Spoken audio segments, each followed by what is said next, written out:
Dobar dan. Dobar dan. Dobro se osjećam.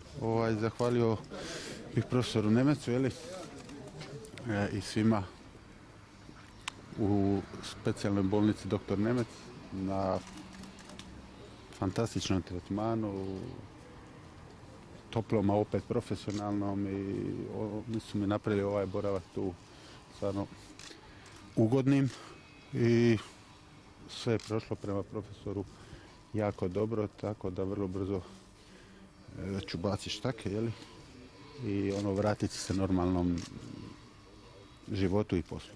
A slijedi 3 tjedna opet tu kod vas u talasoterapiji u Opatiji i nakon 3 tjedna, ako sve bude ok, onda se baca jedna štaka, idem kući u Split i onda još nakon dodatna 3 tjedna se baca i druga štaka i to je to onda. To je još i malo je to i prirodno da mi izdjelica nije najsretnija za najveće napore, u biti najidealnija, onda igrom, što je kulminiralo prije ili na onom svjetskom prvenstvu, kad se to totalno zakompliciralo, nakon toga sam zbog tog sam i prekinuo karijeru, i za neki normalni život to nije smetalo.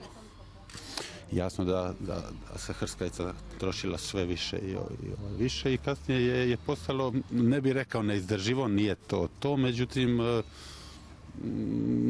kako mi profesor objasnio, se jednostavno podigne kvalitet života sa novim kukom, nazovimo novim kukom, i glupo je ne napraviti to, kad si još onako relativno mlad. Operacija je dobro prošla, pacijent se dobro osjeća, počeo vrlo brzo sa fizikalnom terapijom i sada nakon 3 dana vidite ide u talasoterapiju Opatija gdje će nastaviti sa fizikalnom terapijom.